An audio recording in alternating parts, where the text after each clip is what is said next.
توبہ cassette number 108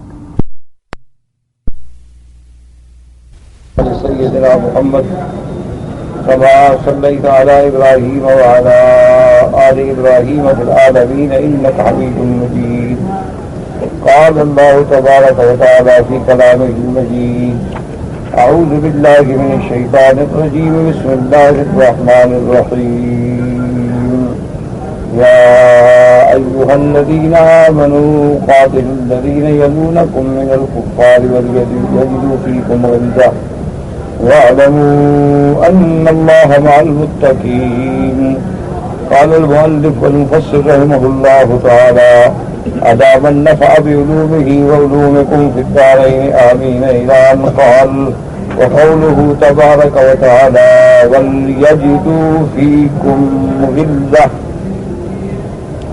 أي وليجد الكفار منكم غلظة عليهم في قتالكم لهم، فإن المؤمن الكامل هو الذي يكون رفيقا لأخيه المؤمن غليظا على عدوه الكافر. اللہ پاک نے حکم فرمایا، ارشاد فرمایا: ایمان والو، قاتلوا الذین یلونکم من الکفار، جہاد کرو ان کافروں سے جو تمہارے قریب ہیں اور وہ تم میں پائیں درستی کو. غلظہ کہتے ہیں سختی، درستی. اب مفسر رحمۃ اللہ علیہ فرماتے ہیں: وَلْيَجِدُوا فِيكُمْ غِلْظَةً، اس کا کیا معنی ہے؟ فرماتے ہیں: وَلْيَجِدُ الْكُفَّارَ مِنْكُمْ غِلْظَةً عَلَيْهِمْ، کافروں کو اپنے اوپر تمہاری طرف سے بڑی سختی اور درستی محسوس ہو. اور مومن کامل کی نشانی یہ ہے کہ آپس میں وہ ایک دوسرے کے مومن کے لیے مہربان اور دوست ہوتے ہیں، لیکن کافروں کے لیے سخت ہوتا ہے، دشمن کے مقابلے میں شریک ہوتا ہے. اسی لیے اللہ نے حضور صلی اللہ علیہ وسلم کے صحابہ کی بھی یہی صفت بیان فرمائی ہے کہ والذین معه اشداء علی الکفار رحماء بینہم، کہ مسلمان جو صحابہ تھے میرے بدری پاک کے ساتھ کافروں کے مقابلے میں بڑے سخت تھے اور آپس میں ایک دوسرے سے بڑے مہربان تھے. جیسے کہ تاریخ گواہ ہے کہ حضرت خالد بن الولید رضی اللہ تعالی عنہ نے بڑی جنگیں لڑی ہیں، سیف من سیوف اللہ، لیکن جنگ کے علاوہ کبھی کسی مسلمان کو تھپڑ بھی نہیں مارا. یعنی آپس میں اتنی محبت اور الفت اور کفر کے مقابلے پہ سختی اور شدت، تاکہ کافر جو ہے وہ ہمیں کوئی نرم حلوہ سمجھ کے نہ کھا لے. لیکن افسوس یہ ہے کہ آج ہم اپنوں پہ سخت ہیں اور کافروں کے آگے نرم ہیں. یعنی جو اللہ کا حکم ہے ہم اس کے بالکل خلاف ہیں، بالکل الٹ ہیں. اور پھر ہم کہتے ہیں جی ہماری دعائیں قبول نہیں ہوتی. دعائیں کیسے قبول ہوں؟ جب اللہ تبارک و تعالیٰ کی فرما برداری کریں گے تو دعائیں قبول ہوں گی. اللہ تبارک و تعالیٰ کے احکام پہ چلیں گے تو دعائیں قبول ہوں گی. اللہ فرماتے ہیں ربا حرام ہے، ہمارا گزارا ہی سود پر ہے. اللہ تبارک و تعالیٰ فرماتے ہیں کسی کو دھوکہ دینا حرام ہے، ہمارا کام ہی دھوکے کے بغیر نہیں چلتا. اللہ تبارک و تعالیٰ فرماتے ہیں جھوٹے پہ لعنت ہے، ہمارا کام جھوٹ کے بغیر ہلتا ہی نہیں. اللہ تبارک و تعالیٰ کہتے ہیں کافروں کو دوست نہ بناؤ، ہم انہیں دوست بناتے ہیں. اللہ پاک فرماتے ہیں کہ کافروں پہ سختی کرو، ہم نرمی کرتے ہیں. اللہ فرماتے ہیں مومن کے لیے بھائی ہے، ہم ایک دوسرے کو قتل کر رہے ہیں، مسجدوں میں قتل کر رہے ہیں، ایک دوسرے کو قتل کر رہے ہیں. اللہ فرماتا ہے کہ مومن بھائی ہیں، انما المؤمنون اخوۃ، ہماری مسجد بھی الگ ہے ماشاءاللہ. ہر مسجد پہ اشتہار بھی الگ ہے، بورڈ بھی الگ ہے، امام بھی الگ ہے، مسلک بھی الگ، ٹوپی بھی الگ، پگڑی کا رنگ بھی الگ. انا للہ وانا الیہ راجعون. ولا نقول الا لا حول ولا قوة الا باللہ العلی العظیم. یاد رکھیں ایک قرآن مقدس میں آیت ہے، اللہ نے فرمایا کہ میرے عذاب کی ایک قسم یہ بھی ہے کہ یلبسکم شیعا، کہ میں تم کو فرقے بنا دوں گا، ٹکڑے پارٹیاں بن جائیں گی اور ایک دوسرے کو قتل کرو. اسی طرح ایک حدیث مبارک ہے، میرے آقا نے فرمایا صلی اللہ علیہ وسلم، آپ نے فرمایا انی مقاتل بکم الامم فلا تقتتلن بعدی. آپ نے فرمایا کہ میری امت، میں تو چاہتا ہوں کہ قیامت والے دن میری امت سب سے زیادہ ہو، سب سے زیادہ میری امت جنت میں جانے والی ہو. اور فرمایا خبردار تم میرے بعد ایک دوسرے کو قتل کرنا نہ شروع کر دینا.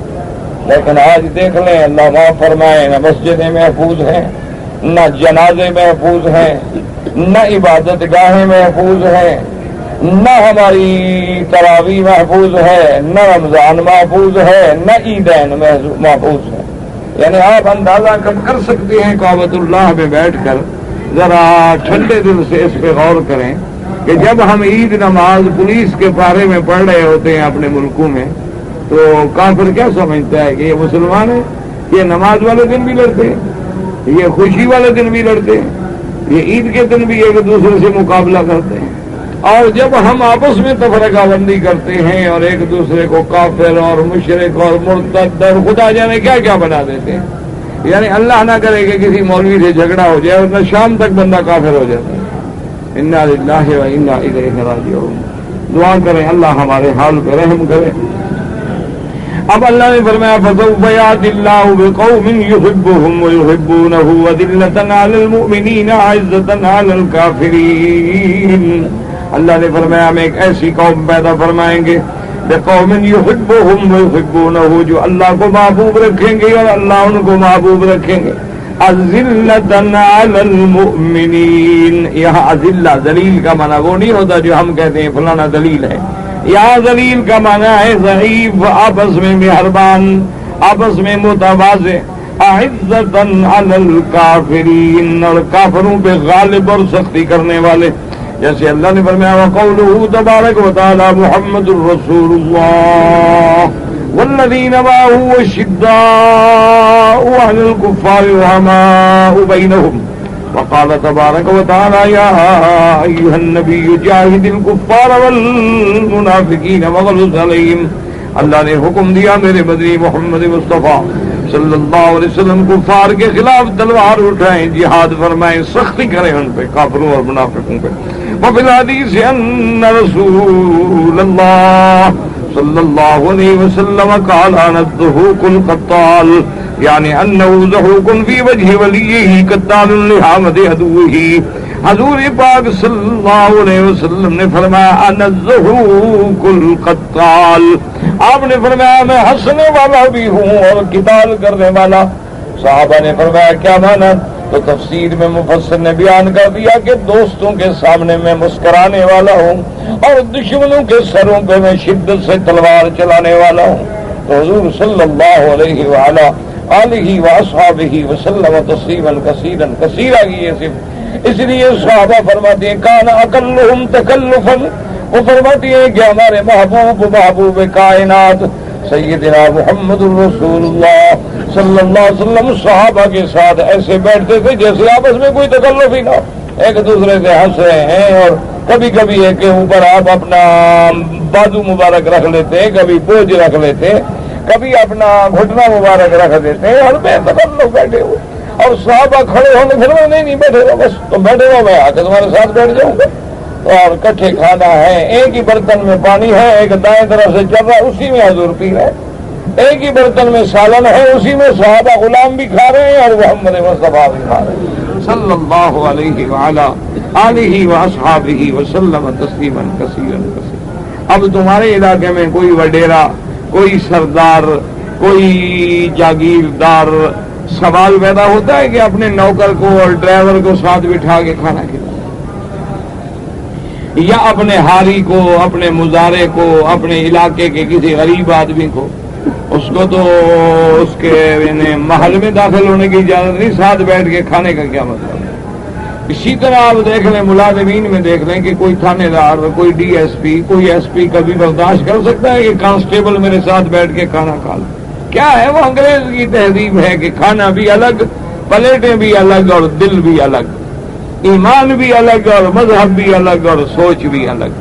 لیکن میرے محبوب تو سب کو جوڑنے کے لیے آئے تھے نا، کہ ایک ہی پیالہ مبارک ہے، غلام بھی پانی پی رہے ہیں اور محمد عربی بھی پانی پی رہے ہیں. یہ نہیں فرمایا یہ بچا ہوا ہے، یہ جھوٹا ہے، اس سے جراثیم ہو جائیں گے، اس سے تکلیف ہو جائے گی. ایک ہی پیالہ مبارک ہے، اسی میں جو کچھ ہے، دال ہے، سرکہ ہے، زیتون ہے، جو ہے کٹھا ڈال دے، اسی سے حضور بھی کھا رہے ہیں اور صحابہ بھی کھا رہے ہیں. کھجوروں کا گوشت سامنے رکھا ہے، صحابہ بھی کھا رہے ہیں اور حضور صلی اللہ علیہ وسلم بھی کھا رہے ہیں. حضور صلی اللہ علیہ وسلم بھی مٹی پہ بیٹھے ہوئے ہیں، صحابہ بھی مٹی پہ بیٹھے ہوئے ہیں، صلی اللہ علیہ وعلا آلہ واصحابہ وسلم تسلیما کثیرا۔ خیر اب ذمہ داروں کو یا وڈیروں کو تو ہم کیا روئیں، اب تو پیروں کو دیکھو کبھی غریب کے ساتھ کھانا کھائیں۔ پیر مولوی صاحبان، پیر صاحبان، یہ جو ہمارا کریم طبقہ ہے جو قوم کو ہدایت دینے کے لیے یہ پیدا ہوئے ہیں، جنہوں نے قوم کی گاڑی کو چلانا ہے، ذرا ان کو دیکھیں نا، ان کے ذرا ماشاءاللہ کھانے کے لیے کس قسم کے انتظامات ہیں۔ ان کے شیشے کے گلاس الگ ہوتے ہیں، کیس میں چڑے ہوتے ہیں، اور ایک مرید صرف وہ بیچارہ اٹھا کے پھرتا ہے کہ سائیں کے گلاس کو ہاتھ نہ لگ جائے۔ اور ہیں کون؟ متبع سنت رسول اللہ۔ اور میرے محبوب نے تو کبھی شیشے کے گلاس میں پانی بھی نہیں پیا۔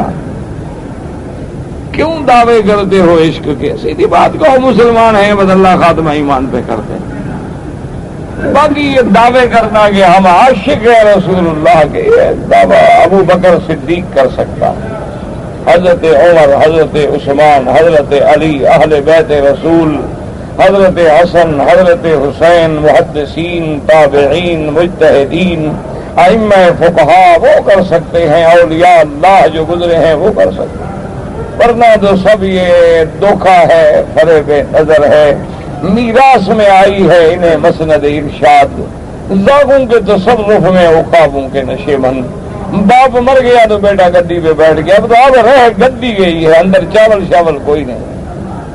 گدی ہوتی ہے نا جو بھوسا ہوتا ہے جو چاولوں کا، اس کو کہتے ہیں گدی۔ اب یہ گدی نشین جتنے ہیں بھوسے پہ بیٹھے ہیں، چاول تو نکل گئے، وہ تو فوت ہو گئے، وہ تو چلے گئے، وہ تو اللہ تبارک و تعالیٰ کے ہاں پہنچ گئے۔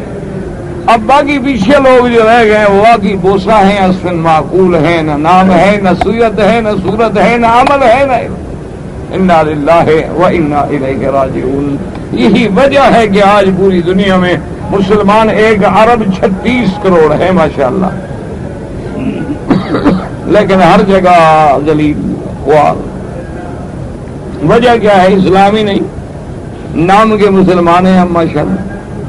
کچھ یہ کتنے لوگ، کیا خیال ہے آپ کا؟ آپ تو سمجھتے نا، حرم ماشاءاللہ بھرا ہوا ہے عمرے سے، اور حج اتنا آ گیا، ایمان سے کہیں کہ اگر 1 ارب 36 کروڑ بندے میں 1% لوگ آئے حج کرنے کے لیے تو کتنے آدمی ہوں گے؟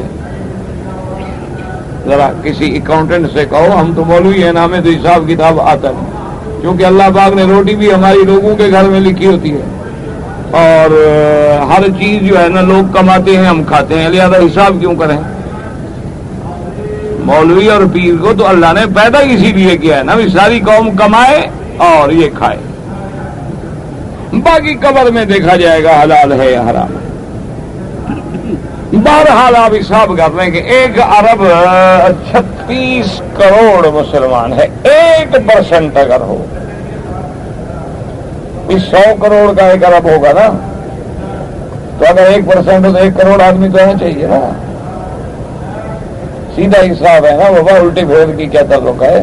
ہم وہ جٹوں والا حساب کر لیں نا، ریاضیات والا نہ کریں، ہم اپنا وہی سیدھا حساب جو ہے نا 2 اور 2 4 والا وہ کر لیں کہ 1% اگر آدمی ہو تو پھر بتاؤ کہ اچھا اگر 1% نمازی ہو تو کوئی مسجد خالی ہوگی؟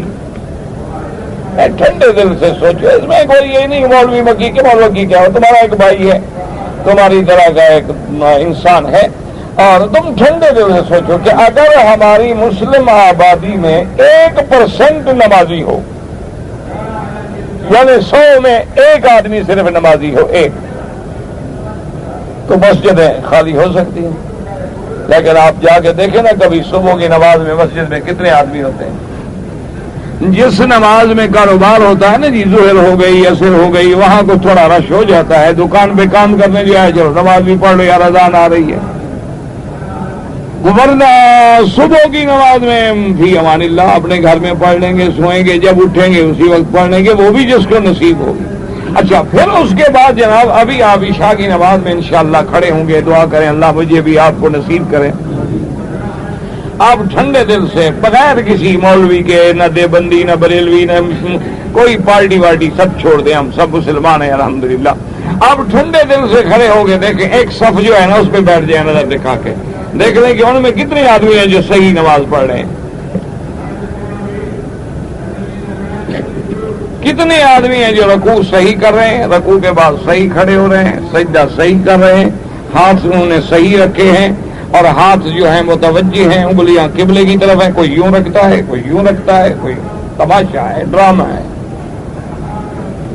اچھا جب نماز شروع ہونا تھا 1 منٹ 1 سیکنڈ کے لیے تھا ادھر نہ ڈالنا، کوئی تو یوں کرے گا، کوئی یوں کر لے گا، کوئی بھی یوں کر لے گا، کوئی یوں کرے گا۔ کوئی نماز کیا خدا کا خوف کرے۔ اچھا کوئی ماشاءاللہ جو بہت زیادہ آج کل ماشاءاللہ زیادہ عامل لوگ ہیں وہ تو نماز ہاتھ بھی یہی بات، بھائی یہ کون سی حدیث ہے کہ ہاتھ ارک پہ ایسے مرفت پہ ہو؟ یہ کس حدیث میں؟ انا للہ و یدعو یمینہ علی شمالہ، ٹھیک ہے آپ سینے پہ ہاتھ باندھے، اہلاً و سہلاً، ہمیں کوئی اعتراض نہیں جو حدیث میں ہے، ہمارے آنکھوں پر جو حدیث مبارک میں ہو اس کا منکر تو مسلمان ہی نہیں۔ آپ سینے پہ ہاتھ باندھیں، آپ گردن کے نیچے ہاتھ باندھیں، لیکن یہاں ہو یہ کہاں؟ لیکن بس جس کی جو عادت ہے مجال ہے اسی طرح، جو اس کی عادت بن گئی ہے وہی دین۔ اچھا نماز میں کھڑے ہوں گے دیکھو ایک کا پاؤں ادھر ہوگا ایک کا ادھر، یہ کس حدیث میں؟ وہ خدا کے بندے تمہارا پورا وجود کعبے کی طرف ہو، پاؤں بھی، انگلیاں بھی، ہاتھ بھی۔ جب سجدے سے اٹھیں گے کوئی تو جناب یوں اٹھے، یہ پتہ نہیں کس طرح اٹھنے کا حکم کہاں ہے۔ اچھا کوئی نماز میں کھڑے، یہ پتہ نہیں کون سی نماز۔ انا للہ و انا الیہ راجعون۔ یہی کہہ سکتے ہیں ہم لوگ تو بھائی بس رو سکتے ہیں یا جل سکتے ہیں، دل میں کڑ سکتے ہیں، اور تمہارا کیا بگاڑ سکتے ہیں؟ ہم اپنے طالبوں کا کچھ نہیں بگاڑ سکے تو تمہارا کیا بگاڑ لیں گے؟ میں تو جب سے پڑھانے آیا ہوں نا ماشاءاللہ میں نے نہیں دیکھا کہ کسی کا مزاج مبارک بدلا ہو۔ جو جلالی تھا وہ جلالی ہے، جو جمالی تھا جمالی ہے، جو کمالی تھا وہ کمالی ہے، جو خیالی تھا وہ خیالی ہے، جو نیند والا تھا وہ نیند میں ہے، جو جاگ رہا تھا وہ جاگ رہا۔ میں جب سے پیدا ہوا ہوں یہی حال دیکھ رہا۔ بہرحال اللہ ہمیں کہنے کا ثواب دے دیں گے، آپ کو بیٹھنے کا دے دیں گے، باقی کام وہی ہے جو ہو رہا ہے۔ انا للہ و انا الیہ راجعون۔ حضور کی بعثت مبارک کو 1422 سال گزر گئے، ہم نماز ہی نہ سیکھے۔ حضور صلی اللہ علیہ وسلم کی بعثت مبارک کو 1422 سال گزر گئے، ہم طواف نہ سیکھے۔ حضور صلی اللہ علیہ وسلم کی بعثت مبارک کو 1422 سال گزر گئے، ہم آج تک پگڑی باندھنا بھی نہ سیکھے۔ 1422 سال میں ہم ناخن کاٹنا بھی نہیں سیکھے۔ 1422 سال میں احرام باندھنا بھی نہیں سیکھے۔ کوئی یہاں بسکوے لگائے ہوئے، کوئی بٹن لگائے ہوئے، اللہ کے بندے بسکوے لگاؤ بٹن لگاؤ تو لباس مخیط ہو گیا اور دم پڑ گئی، وہ تو سلا ہوا ہو گیا نا۔ کچھ جس آدمی کی عادت ہے ماشاءاللہ جوتے کے ساتھ مسجد میں آنا ہے، قالینوں پہ گزرے گا، جہاں مرضی ہے وہ سنت پہ عمل کر رہا ہے، اور جس نے ایک قلعہ مسجد سے باہر جوتا اتارنا ہے وہ وہی اتار رہا ہے ماشاءاللہ۔ حرم کے باہر جا کے ابھی عشاء کی نماز کے بعد چل جاؤ دیکھ لینا، کعبہ ادھر ہے، لوگ نماز ادھر پڑھ رہے ہیں، کیوں؟ باہر ہے نا، عمارت ہے بڑی، تو ان کو تعین تو ہوتی نہیں کہ کعبہ کدھر ہے۔ اللہ کے بندے نیچے جو یہ فرش لگا ہوا ہے، ہر پتھر جو ہے وہ کعبے کی طرف ہے، کم از کم اس کو دیکھ لو۔ یہ جتنے پتھر لگے ہوئے ہیں نا، اب انڈر گراؤنڈ نماز پڑھے یا باہر نماز پڑھے، ہر پتھر کعبے کی طرف ہے، اس پر سیدھے کھڑے ہو جاؤ تمہارا رخ کعبے کی طرف ہے۔ لیکن کون خیال کرے میرا بھائی؟ ضرورت ہی نہیں نا خیال کرنے کی، کون خیال کرے؟ ابھی آپ دیکھ لیں، اچھا امام صاحب جس جانب میں کھڑے ہوں ٹھنڈے دل سے بتائیں، اس میں کوئی جھگڑا ہے بلا؟ اس میں کوئی پارٹی بازی کو حنفی شافی مالکی حملی کو کوئی ہے؟ امام کے آگے مقتدی کھڑا ہو سکتا ہے؟ ہاں جی، جو مقتدی امام کے آگے کھڑا ہو اس کی نماز ہو جاتی ہے؟ ہاں جی، ابھی نماز میں دیکھ رہے نا کہ امام کھڑے ہیں جس طرف، یہ صف جو ہے آدھی صف ان کے آگے کھڑی ہے، پولیس والے لڑ لڑ لڑ لڑ کے بیچارے تھک جاتے، آخر میں چھوڑ دے دفاع ہو، کیا کریں؟ وہ نماز سے کم از کم 10 منٹ پہلے کھڑے ہوتے ہیں، بابا ادھر جاؤ بھائی، ادھر جاؤ بھائی، ادھر جاؤ، تاکہ اس طرف امام کھڑا ہے تمہاری نماز خراب نہ ہو۔ لیکن جب تکبیر ہو جائے گی بس رش پڑ جائے گا، سب بناتے جائیں گے، آدھی سب جو ہے امام کے آگے کھڑی۔ ابھی آپ طواف میں ہوں گے، جنازے کا اعلان ہوگا، جہاں آدمی کھڑا ہوئے کھڑا ہو جائے، امام کے آگے کھڑے جنازہ پڑھ رہا ہے۔ یہ ابھی نماز کے بعد دیکھ لینا، عشاء کے بعد انشاءاللہ۔ نہ اس میں کوئی جھگڑا ہے یا اس میں بھی کوئی پارٹی بازی کا تقاضا ہے کہ اللہ کے گھر میں بھی آؤ، نماز بھی پڑھو اور نماز ادا نہ ہو۔ کتنے آدمی ہیں آپ دیکھیں گے ماشاء نماز پڑھ کے اللہ اکبر اللہ اکبر اللہ اکبر اللہ اکبر، کوئی پتہ نہیں لگتا، کوئی ٹرین چل رہی ہے نمازی نماز پڑھ رہا۔ میں تو بڑا سوچتا ہوں کہ حالانکہ میں بہت تیز قرآن شریف پڑھتا ہوں ماشاءاللہ، لیکن میں حیران ہوتا ہوں کہ میرے جیسا تیز پڑھنے والا بھی ابھی بڑے تعلیم پہ نہیں پڑھتا، اور اس نے 2 سجدے بھی کر لیے، رکعت مکمل کر لی ہے۔ اچھا کئی دفعہ میں سوچتا رہتا، میں شاید بھول گیا ہوں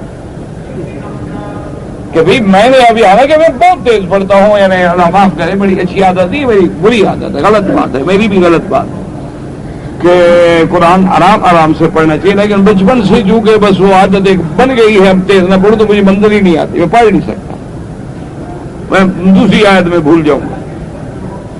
چھوٹے تھے نا جب تو بس وہ عادت بن گئی تھی ماشاءاللہ، تو وہ نہیں جاتی عادت، حالانکہ میں نے بڑی کوشش کی ہے، لیکن اگر میں آرام آرام سے پڑھوں تو دوسری آیت کے بعد مجھے آیت بھول جائے گی،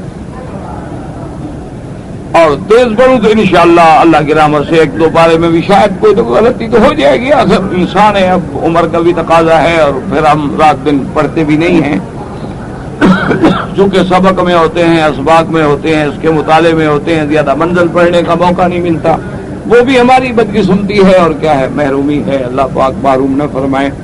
اللہ تو ورنہ ہمارے اساتذہ 22 سبق بھی پڑھاتے تھے، 10 پارے روز منزل بھی پڑھتے تھے۔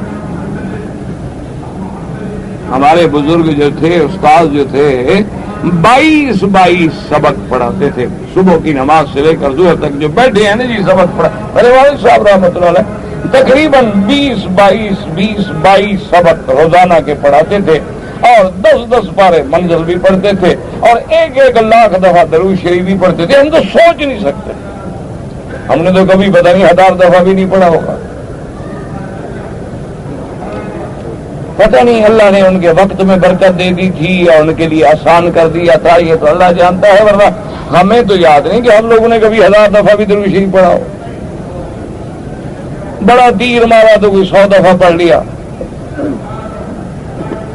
اور نام لکھوا کے حضور کے عاشقوں میں شریک ہو گئے بس، ورنہ کو مسلمان ہے جو درود نہ پڑھے حضور پہ یا قرآن نہ پڑھے، وہ کو مسلمان کیا ہے؟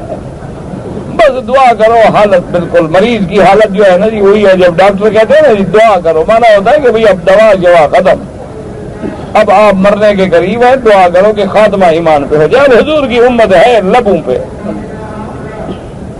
بس دعا کر لو، وہ قادر ہے۔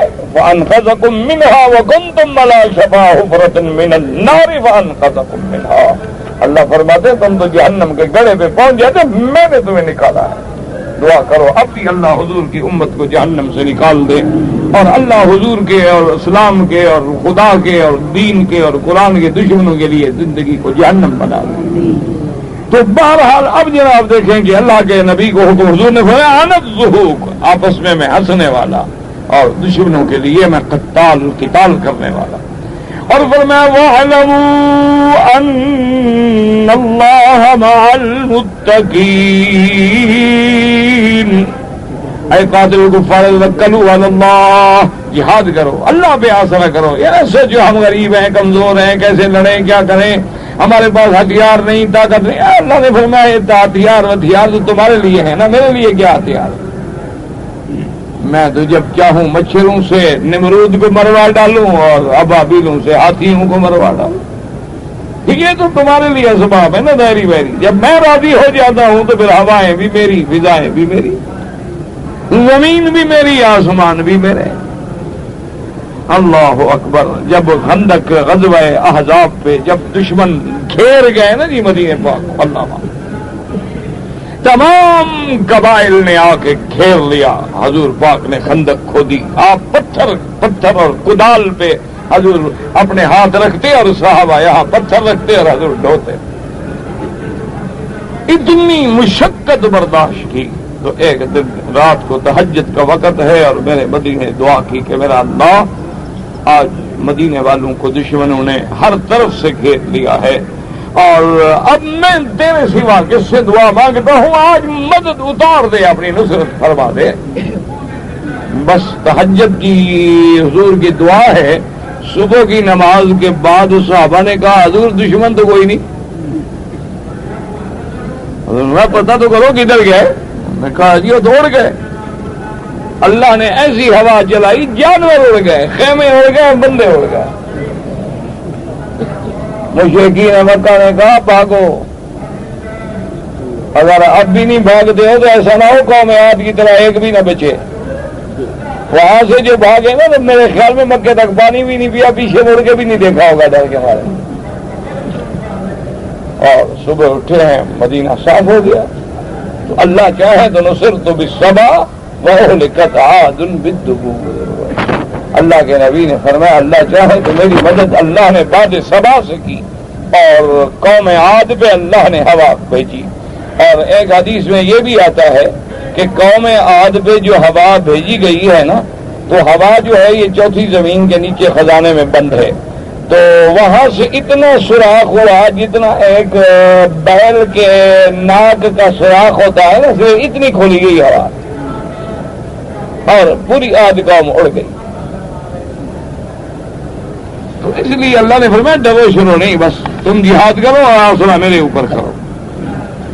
وَاعْلَمُوا أَنَّ اللَّهَ مَعَكُمْ إِذِ اتَّقَيْتُمُوهُ وَأَطَعْتُمُوهُ. اللہ تمہارے ساتھ ہیں. یاد رکھو معیت نصرت ہے اور معیت علم ہے، ورنہ اللہ کا مقام عرش اعلیٰ ہے.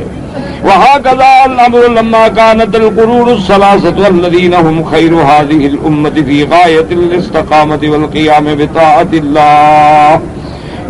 اللَّهِ تَعَالَىٰ لَمْ يَزَالُوا ظَاهِرِينَ عَلَىٰ عَدُوِّهِمْ. اب مفسر فرماتے ہیں اور اسی طرح قرون ثلاثہ یعنی خلفائے راشدین کا دور جو ہے، چونکہ وہ غایت الاستقامت اللہ کے دین پہ بڑے مضبوط تھے، والقیام بطاعت اللہ تعالی اللہ کی فرما برداری پہ بڑے مضبوط تھے، تو پھر اللہ کی مدد بھی آئی.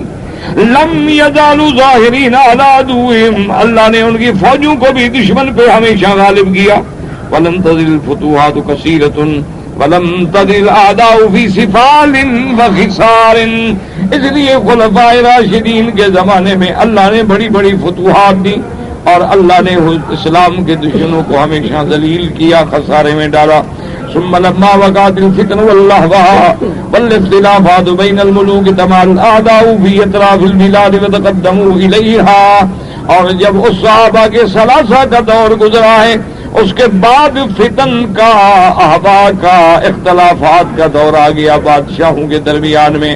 تو جب مسلمانوں کے آپس میں اختلاف کا دور آیا، اب طمع الاعداء، اب دشمن کو موقع ملا، اب وہ آیا مسلمانوں پہ حملہ کرنے کے لیے. فلم یمانعوا لشؤون الملوک بعضهم ببعض. اب چونکہ وہ آپس میں لڑ رہے تھے، اس لیے کہ اس دور کے جو حاکم تھے، جو بادشاہ تھے، وہ آپس میں لڑ رہے تھے، دشمن کو کیسے روکیں. ثم تقدموا الى حوزة الاسلام واخذوا من الاطراف بلدانا كثيرة.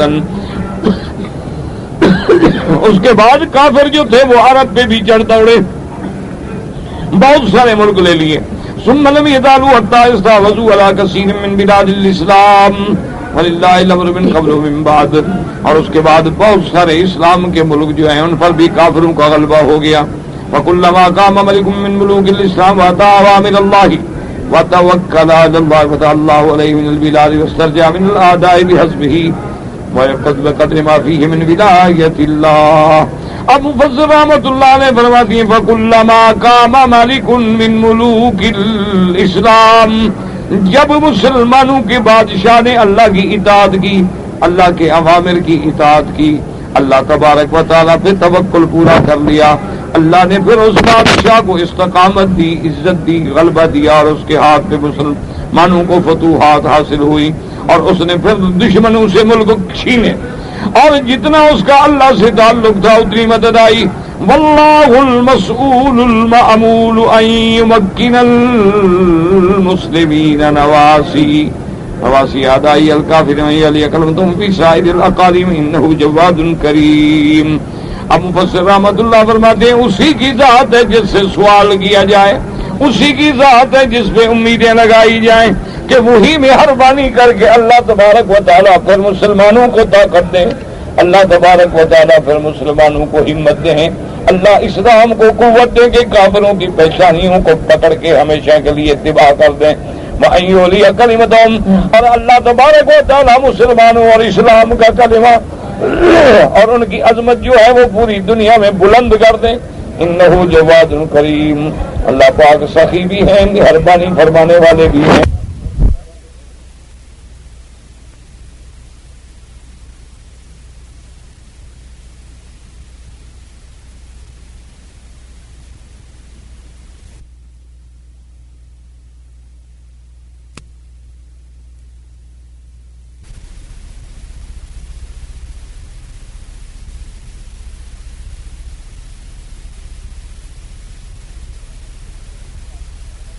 اسلام کو غلبہ دے اور اللہ تبارک و تعالیٰ مسلمانوں کی گری ہوئی شان کو بلند کر دے۔ کہتے جی کہ اگر سردیاں شدید ہو جائیں تو بعض لوگ لحاف اوڑھ کے نماز پڑھتے ہیں، کوئی حرج نہیں۔ اگر سردی شدید ہے تو اسلام یہ تو نہیں کہتا کہ تم سردی میں باہر کھڑے ہو کے نماز پڑھو تاکہ 2 رکعت کے بعد فوت ہو جاؤ، یہ تو اسلام کا کسی جگہ حکم نہیں۔ لا یکلف اللہ نفسا الا وسعها، اور یہ بھی کوئی حکم نہیں ہے کہ اگر کپڑے کے اندر ہم ہاتھ باندھیں گے تو نماز نہیں ہوگی۔ اللہ تو دیکھ رہے ہیں نا کہ ہم ہاتھ باندھ کے کھڑے ہیں اور ہم نماز پڑھ رہے ہیں، لحاف ہے، کمبل ہے، لوئی ہے، کوئی چادر ہے، اوڑھ کے نماز پڑھے، کسی حال میں بھی نماز پڑھے اگر ضرورت ہے۔ یعنی اسی طرح آج کل تو خیر آرام ہے کہ آج کل ہیٹر ہیں، آج کل کولر ہیں، سارے انتظامات ہیں۔ ایک ہی آدمی ہے ماشاءاللہ سوال لکھا،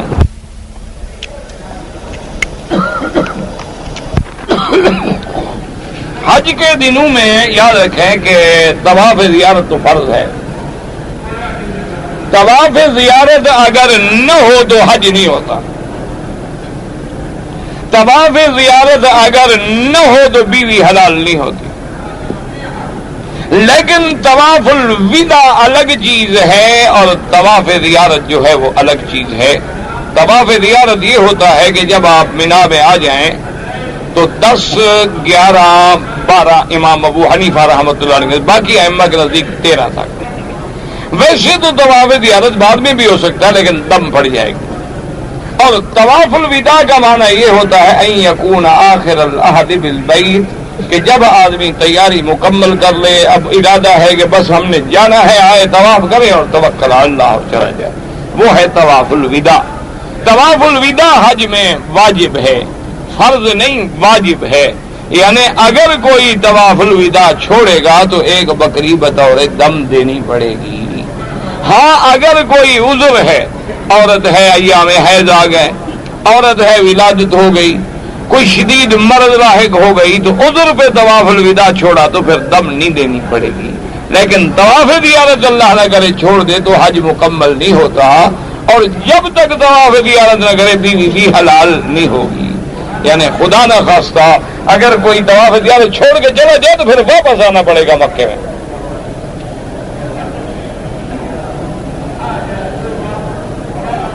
آپ کی باقی صاحبزادیوں سے بھی کوئی اولاد ہی، سیرت کے تاریخ کے مسئلے ہیں، آپ سیرت النبی حضرت شبلی نعمانی کی پڑھ لیں، اس میں سب تفصیل ہے۔ عمرے کی نیت ہو اور احرام باندھا ہو تو سر پہ ٹوپی پہننا ناجائز ہے. سلا ہوا کپڑا ٹوپی ہے، بنیان ہے، انڈر ویئر ہے، شلوار ہے، پاجامہ ہے، قمیص سب منع ہے. اور حالت احرام میں ننگے سر نماز پڑھے، اسی میں اللہ تبارک و تعالیٰ کی رضا ہے.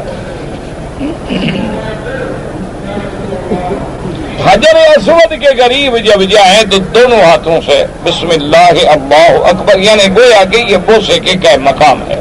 گویا کہ اب آپ بوسہ دیں گے تو آخر پکڑیں گے، بوسہ دیں گے نا، تو گویا آپ دونوں ہاتھ وہاں رکھ رہے ہیں اور اس کے بعد ہاتھ نہ لگے تو چومنے کی ضرورت نہیں ہے. بس بسم اللہ اللہ اکبر وللہ الحمد ایک دفعہ، یہ نہیں کہ 3 دفعہ کہو. اور یہ بھی آتا ہے قول کہ جب آدمی طواف شروع کرے اس وقت بسم اللہ اللہ اکبر، اسی طرح جب ختم کرے.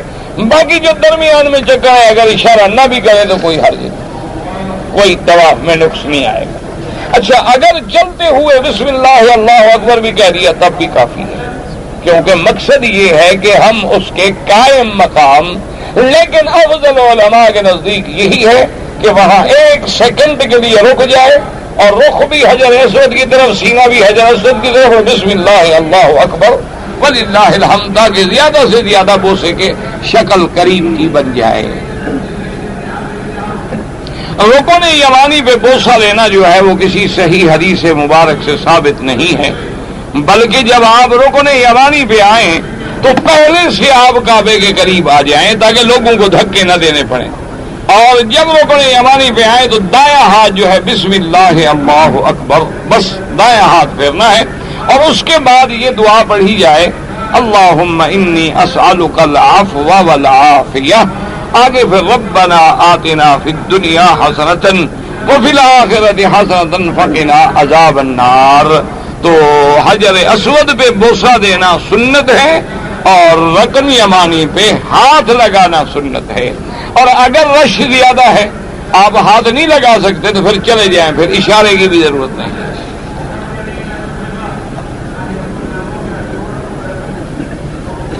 واقعہ قلم کرتاس کا، بھئی اب تم تو ایک آدمی ہونا چٹ لکھنے بیٹھ جاتے ہو، اب میں تو ایک آدمی سب کا یہ نحال کر سکتا. کرتاس کا واقعہ بالکل ٹھیک ہے، صحیح احادیث میں ہے. حضور پاک نے فرمایا ایتونی بقرطاسن، کہ کاغذ قلم لے آؤ، دوات بھی لے آؤ تاکہ میں لکھ دوں یا لکھوا دوں. تو حضرت عمر نے کہا حسبنا کتاب اللہ، تو حضور نے اسی پہ پھر راضی ہو گئے اور لکھوانا چھوڑ دیا. تو معلوم یہ ہوتا ہے کہ کوئی دنیاوی امور کی بات تھی. اگر یہ دینی امور کی بات ہوتی تو پھر تو حضور کی ذمہ داری ہے کہ لکھے.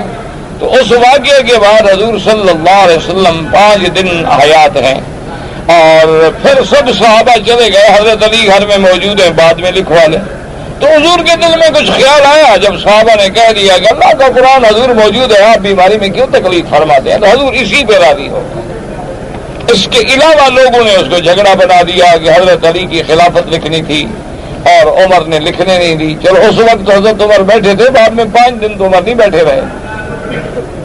حضور کے گھر میں 5 دن تو حضرت عمر نہیں بیٹھے، بعد میں حضرت علی لکھوا لیں.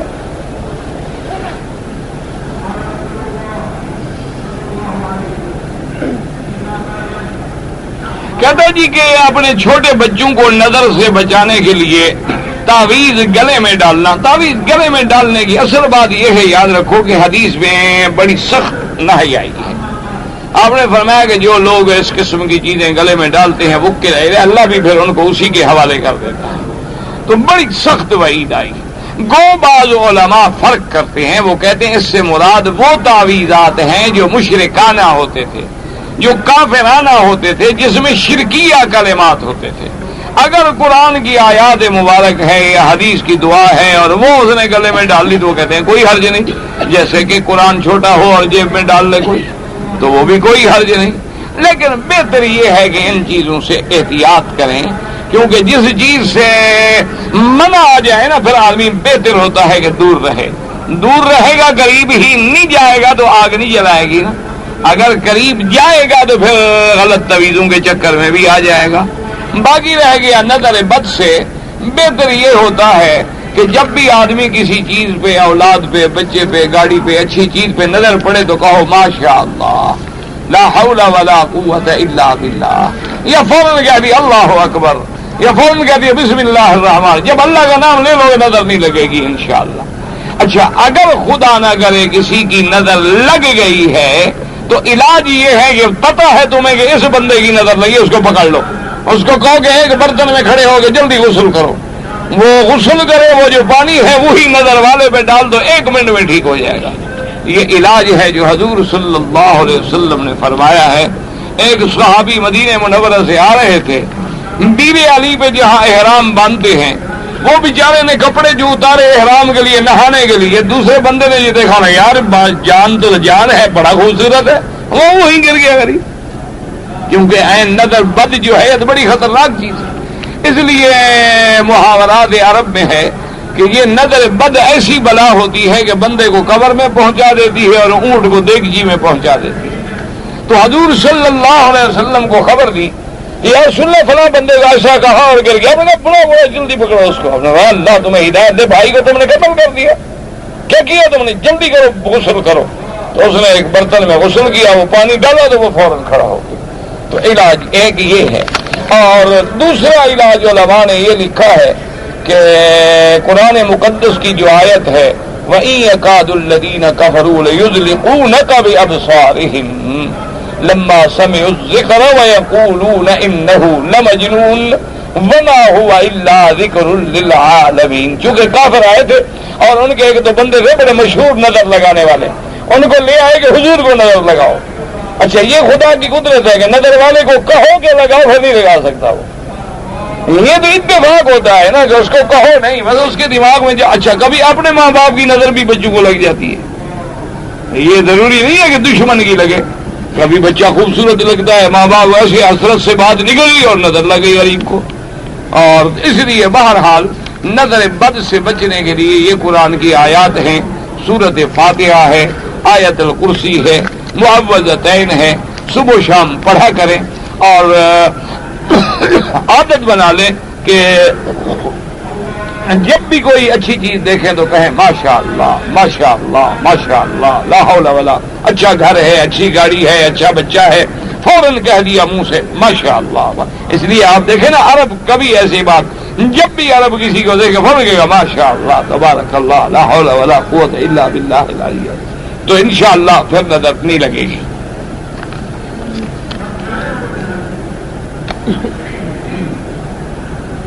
ایک کمرے میں 6-7 آدمی رہتے ہیں، 4 نماز پڑھتے ہیں، باقی نہیں پڑھتے، جو نہیں پڑھتے ان کو ہدایت کرو، اگر وہ ہدایت سے باز نہ آئے تو ایسے لوگوں سے بالکل نہ رہیں قریب، کیونکہ جو لوگ اللہ معاف کرے نماز نہ پڑھیں، اللہ معاف فرمائے نماز نہ پڑھنا تو امام احمد ابن حنبل رحمۃ اللہ علیہ کے نزدیک کفر کی علامت ہے۔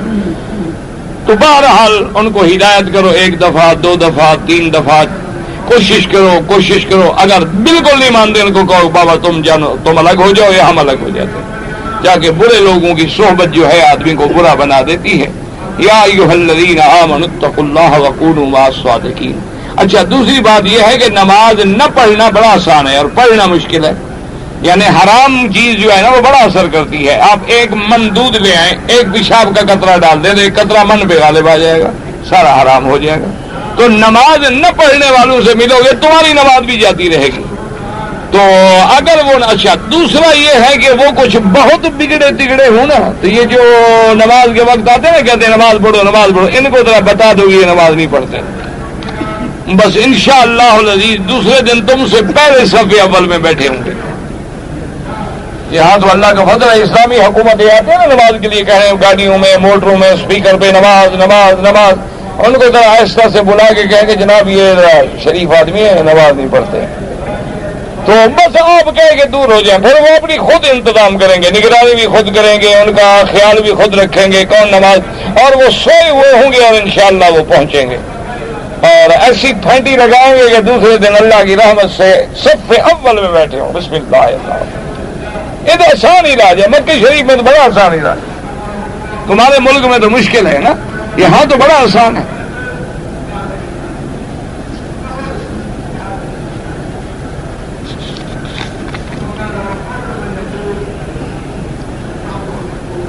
ایک آدمی نے عورت کی جھگڑا ہے، اپنے میکے میں ہے، 15 سال گزر گئے، خامد نے دوسری شادی کر لی ہے، وہ پہلا نکاح بھی اسی طرح ہے، 15 سال علیحدہ رہنے سے نکاح نہیں ٹوٹ جاتا جب تک کہ خامد طلاق نہ دے۔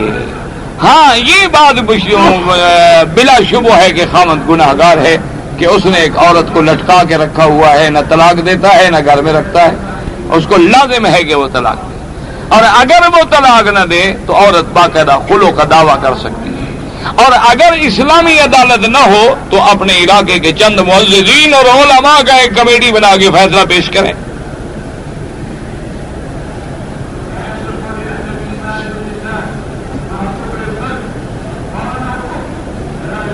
ایک متعلقہ عورت کے بعد 5 لڑکے لڑکیاں ہیں، کھانا نہیں ہے، تمہیں کیا فکر پڑ گیا ہے کہ سود پہنچانے کے لیے متعلقہ کی تلاش کر رہے ہو؟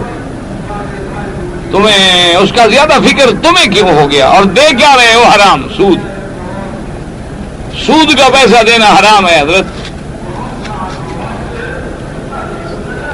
افغانستان کے مسلمانوں کے لیے سامان بھیجنا چاہتے ہیں، میرے عزیز گزارش یہ ہے کہ میں نے آپ کو ایک دفعہ نہیں 1000 دفعہ بتایا ہے کہ اخبار میں بھی ان کا اعلان آ گیا ہے، یہاں شار منصور میں رابطہ عالم اسلامی کا دفتر بھی موجود ہے، یہ بینکر راجی ہی بھی موجود ہے، اور ہر مسجد میں ڈور رکھا ہے، اوپر عنوان لکھا ہوا ہے باقاعدہ، اب نہ جائے تو میں کیا کروں؟ ہر مسجد میں ڈور رکھا ہوا ہے، اوپر بورڈ لگا ہوا ہے اور اوپر عنوان لکھا ہوا ہے، اور وہی آپ کو وہ کارڈ بھی دے دیں گے، لفافہ بھی دے دیں گے، پورا اوپر عنوان بھی موجود ہوگا، اور حکومت اپنے ذرائع سے مہاجرین کے لیے، لاجئین کے لیے، اور فوراً اور جتنی ہمت ہو سکے اپنے زکوٰۃ، صدقات، خیرات اور اپنے بچے ہوئے کپڑے، اپنے استعمال کے، عورتوں کے، مردوں کے، جو بھی تمہارے پاس اللہ نے توفیق دیا دے دو بالکل، چونکہ لاکھوں کی تعداد میں مسلمان ہمارے بھوکے پڑے ہیں اور زخمی ہیں، اپنا مریض ہیں، اور علاج کے دوائے کوئی نہیں۔ مسجد نبوی میں 40 نمازیں پڑھنا کسی صحیح حدیث مبارک سے ثابت نہیں ہے، اور نہ ہی وہ زیارت کا حصہ ہے۔ ایک ضعیف حدیث مبارک ہے، وہ فضائل میں محدثین اس کو قبول فرما لیتے ہیں کہ 40 نمازیں ایسے پڑھے کہ اس کی کوئی نماز جماعت کے سے نہ رہ جائے، اور مسجد نبوی کی جماعت کے ساتھ پڑھے تو اللہ اس کو نفاق کی بیماری سے آزاد کر دیں گے، ایک روایت میں ہے جہنم سے آزاد فرما دیں گے۔ تو بہرحال آپ 40 سال پڑھیں، لیکن زیارت کے ساتھ 40 نمازوں کا کوئی جوڑ نہیں، اور ترتیب کا معنی یہی ہے کہ جب شروع کرو تو پوری 40 نمازیں حرم کی مسجد کی نماز میں پڑھو، اور علماء اس لیے بھی زور دیتے ہیں کہ اللہ تمہیں پکا نمازی بنا دے۔ مسجد الحرام میں جو ہم نماز پڑھتے ہیں 1,00,000 کا ثواب جو ہے وہ پورے مکے کے شہر میں حد حرم جہاں تک ہے وہاں جہاں بھی نماز پڑھے 1,00,000 ملے گا۔ مسجد نبوی میں اگر ہم نماز پڑھیں گے تو 1,000 کا ثواب ملے گا۔ ایک حدیث میں 50,000 بھی آیا ہے، لیکن وہ حدیث مبارک ضعیف ہے، اور 1,000 والی حدیث مبارک صحیح ہے، لیکن وہاں 1,000 بھی تب ملے گا جب مسجد نبوی کی جماعت والی نماز میں نماز پڑھو گے، اگر باہر کے شہر کی مسجد وہاں 1,000 کا ثواب نہیں ہے۔ لیکن یہ خصوصیت صرف اللہ کے حرم کے لیے ہے کہ سارا حرم جو ہے وہ مسجد الحرام ہے، یعنی تنعیم تک حد حرم ہے، جیرانہ تک ہے، عرفات تک ہے، اور جہاں تک حد حرم ہے اللہ ہر جگہ 1,00,000 دیں گے، اور وہ بھی اگر ہم انشاءاللہ اکیلے پڑھیں، مسجد میں پڑھیں تو انشاءاللہ 25,00,000 ملے گا۔ اگر کوئی آدمی فوت ہو جائے، ہاں حضور سے پوچھا گیا کہ یا رسول اللہ ہمارا والد ہے، بوڑھا ہے، ایک میں آتا ہے کہ وہ بوڑھا چل نہیں سکتا، ایک میں ہے کہ گزر گیا، تو بالکل ان کے لیے آپ حج کر سکتے ہیں، ہر چیز کر سکتے ہیں، نفلی عبادت ہے، نفلی عبادات میں تو کوئی اختلاف ہے ہی نہیں۔ اگر کوئی زندہ ہے وہ وصیت کرے کہ میں نہیں کر سکتا میری طرف سے تم کرو، تو پھر تو تم کر سکتے ہو، ورنہ آپ اپنے لیے عمرہ کریں، حج کریں، اور جب فارغ ہو جائیں دعا کریں جو ابھی اللہ نے انشاءاللہ آپ کو دے دیا ثواب، یا اللہ اس کا ثواب فلاں کو عطا فرما، اللہ دے دے۔ حالت نماز میں جب ہم نماز پڑھتے ہیں تو دوران نماز جو نظر ہے وہ سجدے کی جگہ پر ہو. عورت اگر حرم شریف میں موجود ہے اور جنازہ کھڑا ہو جائے تو عورت کو بھی جنازہ پڑھنا چاہیے. یہ مسئلہ سمجھا کرو، یعنی گھر سے عورت جنازے کے لیے نماز کے لیے آئے ناجائز ہے، لیکن مسجد میں موجود ہے، بیٹھی ہوئی ہے، جنازہ کھڑا ہو گیا تو بالکل جنازہ پڑھے گی.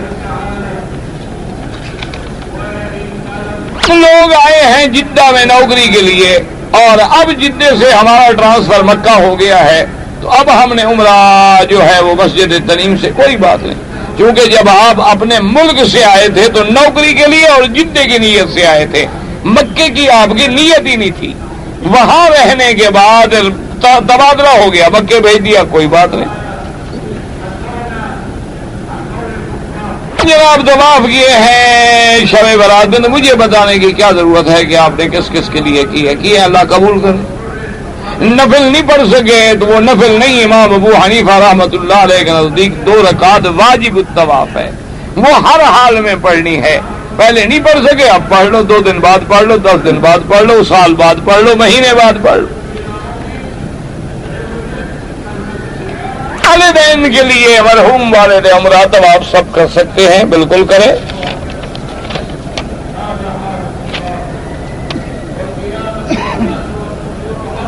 بہرحال جو بھی یعنی بادشاہ کا، مسلمانوں کا بادشاہ ہے، اس کی اطاعت اولی الامر کی واجب ہے. بہرحال کہ آپ نے جب 29 تاریخ کو عمرے کا احرام کراچی سے باندھا، لیکن فلائٹ کینسل ہو گئی، وہ 1 دن نہ ملی اور 2 دن کے بعد آپ کو ملی، تو آپ کو احرام میں ہی رہنا تھا. یہ نہیں کہ جب چاہو باندھ لو، جب چاہو کھول دو.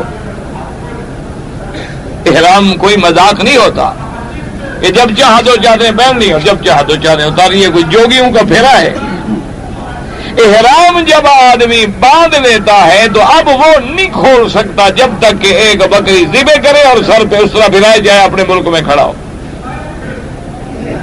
آپ کو احرام باندھے رکھنا چاہیے تھا، لیکن آپ نے احرام کھول دیا، غلطی کی. ایک بکری دم ادا کریں حرم میں.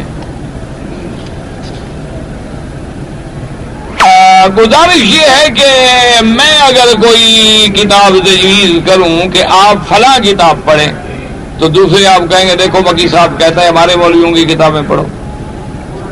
اس لیے مجھے کتاب تجویز کرنے کی کوئی ضرورت نہیں ہے.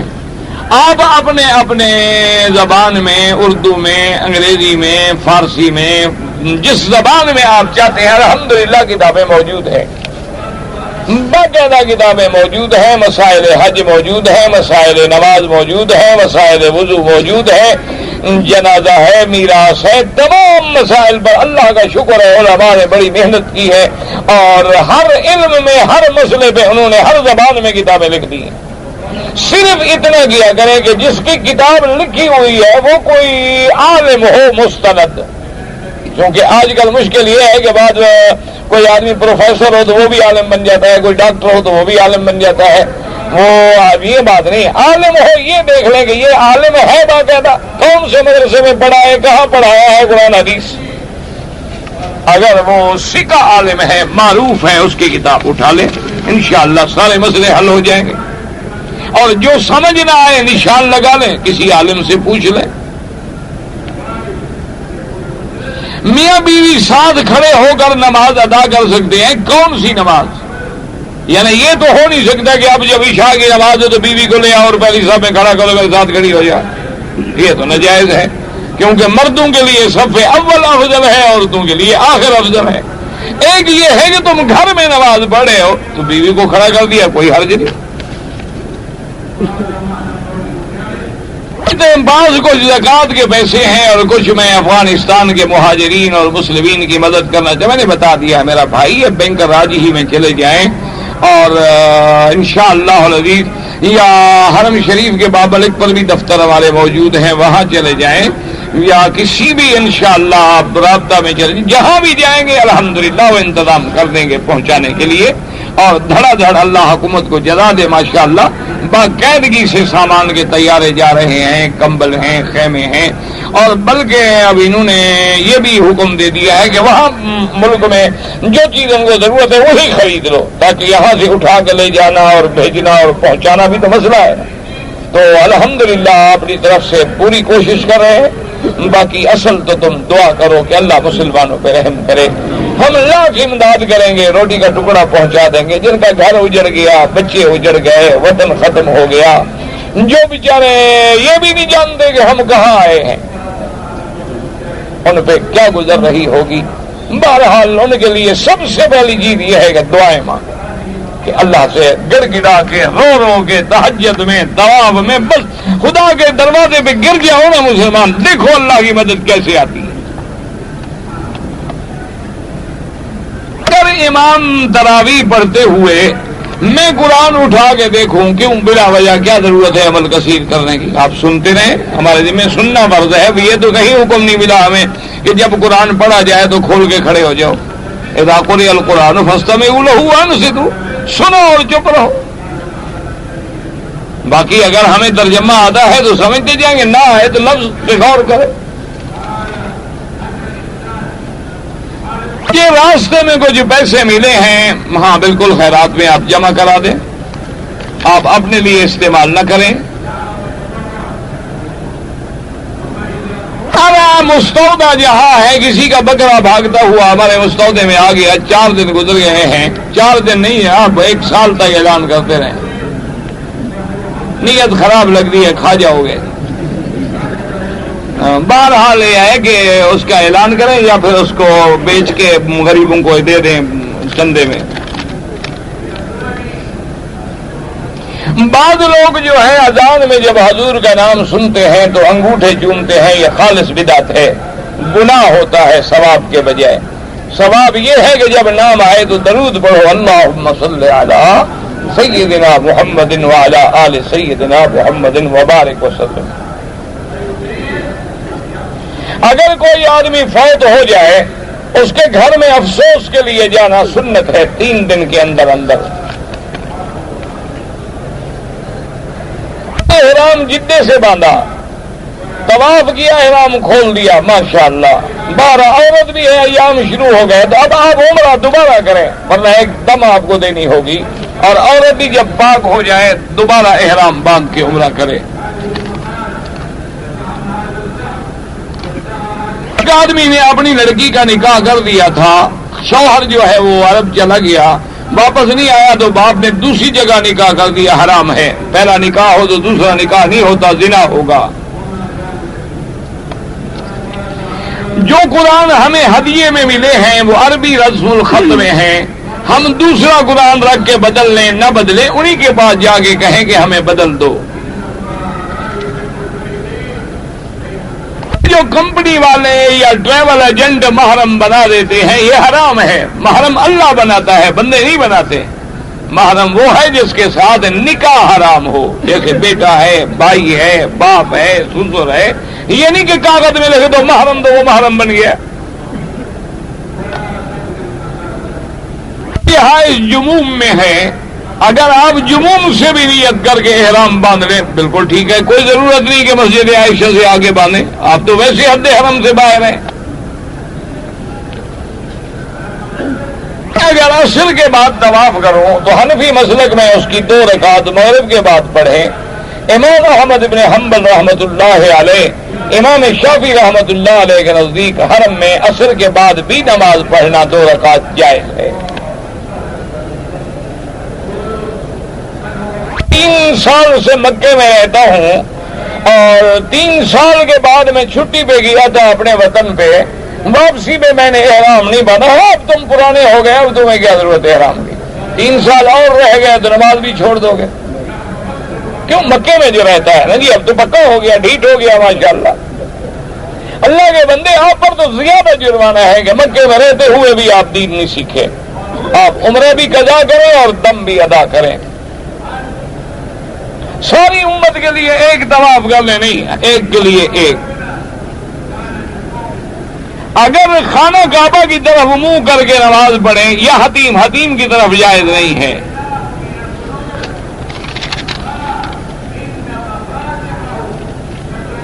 ہم لوگ انڈیا سے نوکری کی غرض سے آئے تھے اور ہم نے احرام نہیں باندھا. حنفی مسلک میں تو میرے بھائی آپ عمرہ بھی قضا کریں اور دم بھی ادا کریں. باقی ائمہ کے نزدیک چونکہ آپ کی نیت نوکری کی تھی، آپ کی نیت ہی زیارت یا عمرے کی نہیں تھی، تو آپ پہ دم نہیں پڑے گی. لیکن وہ بھی کہتے ہیں کہ عمرہ کریں.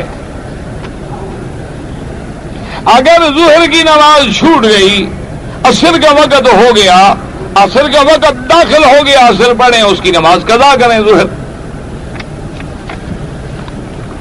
ورنہ پہلے ظہر پڑھیں بعد میں عصر. ظہر کی نماز میں 4 رکعت سنت پڑی تو اگر 2 رکعت پہ تو اشہد ان لا الہ الا اللہ واشہد ان محمدا عبدہ ورسولہ پہ کھڑے ہو جائیں. پھر جب آخری اقامے میں بیٹھیں گے تو پوری التحیات پڑھیں گے حنفی مسلک میں. باقی ائمہ کے نزدیک اس وقت بھی پوری پڑھنا جائز ہے. بہرحال یہ مسائل عمرے کے میں نے عرض کر دیا. واللہ تعالی عالم وعلمہ وتم. یا الہ العالمین، عالم اسلام کی عزت کا فیصلہ فرما. یا اللہ اسلام کے غلبے کا فیصلہ فرما. یا اللہ مسلمان اور اسلام کا بول بالا فرما. یا اللہ یہودیت اور کفر کا منہ کالا فرما. یا اللہ مسلمان افغانستان کے مہاجرین پہ رحم فرما. یا الہ العالمین فلسطین کے مسلمانوں پہ رحم فرما. کشمیر کے مسلمانوں پہ رحم فرما. شیشان کے مسلمانوں پہ رحم فرما. یا اللہ مسلمان ہند میں ہیں، بنگلہ دیش میں ہیں، عرب میں ہیں، عجم میں ہیں، برما میں ہیں، اراکان میں ہیں، بر میں ہیں، بحر میں ہیں، ہوا میں ہیں، فضا میں ہیں، ان کی جان مال آبرو عزت کی حفاظت فرما. یا اللہ بلد اللہ الامین کی قیامت تک حفاظت فرما. ہر حاسد کے حسد سے محفوظ فرما. ہر مفتن کے فتنے سے محفوظ فرما. یا اللہ بیماروں کو شفا عطا فرما. یا اللہ بیماروں کو شفا عطا فرما. یا اللہ بیماروں کو شفا عطا فرما. یا اللہ ہماری بیماریاں دور فرما. یا اللہ سب مسلمانوں کی بیماریاں دور فرما. یا اللہ ظاہری باطنی روحانی جسمانی سب بیماریاں دور فرما. یا اللہ ہمیں مانگنا نہیں آتا، بغیر مانگے عطا فرما. یا اللہ دین والوں کی حفاظت فرما. دین کے مراکز کی حفاظت فرما. مساجد مدارس کی حفاظت فرما. یا اللہ جو تیرے دین کا کام کر رہے ہیں ان کی قدم قدم پہ نصرت فرما. یا اللہ دین والوں کو کامیاب فرما. یا اللہ حضور کی امت میں جوڑ پیدا فرما. یا اللہ حضور کی امت کو پوری دنیا میں ہدایت کا ذریعہ بنا. یا اللہ اسلام کا نام بلند فرما. یا اللہ اسلام کی نصرت و مدد کا فیصلہ فرما. یا اللہ کفر کی ہلاکت کا فیصلہ فرما. اللہم انا نعوذ بک من جہد البلاء وترک الشقاء وسوء القضاء وشماتة الاعداء. اللهم انصر الاسلام والمسلمين. اللهم انصر الاسلام والمسلمين. اللهم اهلك اليهود. اللهم اهلك اليهود.